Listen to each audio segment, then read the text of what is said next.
MPC BiPC ఇంటర్లో ఏ group అయినా సరే best degree course India's first industry integrated AITP degree. Call now.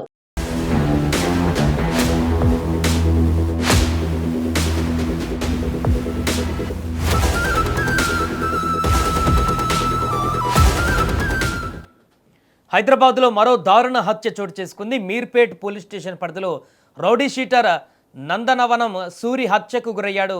అయితే ఇది క్షణికావేశంలో జరిగిన దాడి కాదని, పాత కక్షల నేపథ్యంలో ముందే పథకం వేసి ఈ హత్య చేసినట్టుగా పోలీసులు అనుమానిస్తున్నారు. పోలీసుల దర్యాప్తులో బయటపడిన వివరాలు కేసుకు సంబంధించిన సంచలన మలుపు తిప్పాయి. ఈ యొక్క సూరికి అత్యంత సన్నిహితుడిగా వ్యవహరించిన వ్యక్తే చివరకు అతన్ని పుట్టినరోజు పేరుతో బయటకు పిలిపించి దాడి చేసినట్టుగా పోలీసులు గుర్తించారు. పోలీసుల కథనం ప్రకారం నందనవనం సూరి పైన గతంలో పలు క్రిమినల్ కేసులు కూడా నమోదయ్యాయి. తన భార్యతో పాటు బామ్మర్ది సల్మాన్ హత్య కేసులో ఆయన నిందితుడిగా అరెస్ట్ అయి జైలుకు వెళ్లి అనంతరం బెయిల్పై బయటకు వచ్చాడు. తాజాగా ఆయనపై నగర బహిష్కరణ ఉత్తర్వులు కూడా అమల్లో ఉన్నట్లు పోలీసులు తెలిపారు.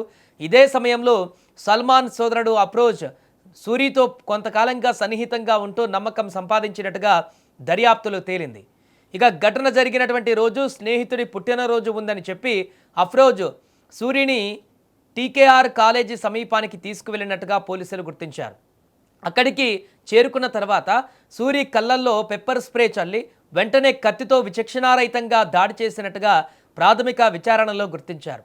దాడి జరిగిన వెంటనే నిందితుడు అక్కడి నుంచి పరారైనట్లుగా సమాచారం. తీవ్రంగా గాయపడిన సూరిని స్థానికులు వెంటనే సమీపంలోని ప్రైవేట్ ఆసుపత్రికి తరలించారు. అయితే చికిత్స పొందుతూ ఆయన మృతి చెందినట్టుగా వైద్యులు నిర్ధారించారు. సమాచారం అందుకున్నటువంటి వెంటనే ఆదిబట్ల ఏసీపీ ప్రదీప్ కుమార్ రెడ్డి, మీర్పేట్ పోలీసులు క్లూస్ టీం ఘటనా స్థలానికి చేరుకొని అక్కడ పరిశీలించారు. ఘటన జరిగిన ప్రాంతంలోని సీసీటీవీ ఫుటేజీలను స్వాధీనం చేసుకొని ప్రత్యక్ష సాక్ష్యాలను విచారిస్తున్నారు. ఈ హత్య పూర్తిగా పాత కక్షల నేపథ్యంలోనే జరిగిందా, లేక దీనికి మరేదైనా సహకరించారా ఎవరైనా అనేటువంటి కోణాలలో కూడా ఇప్పుడు పోలీసులు విచారణ కొనసాగిస్తున్నారు. పరారీలో ఉన్న నిందితుడిని పట్టుకునేందుకు ప్రత్యేక బృందాలు గాలింపు చర్యలు కూడా చేపట్టాయి. ఈ ఘటనతో మీర్పేట్ పరిసర ప్రాంతాలలో ఒక్కసారిగా ఉద్రిక్త పరిస్థితులు నెలకొన్నాయి.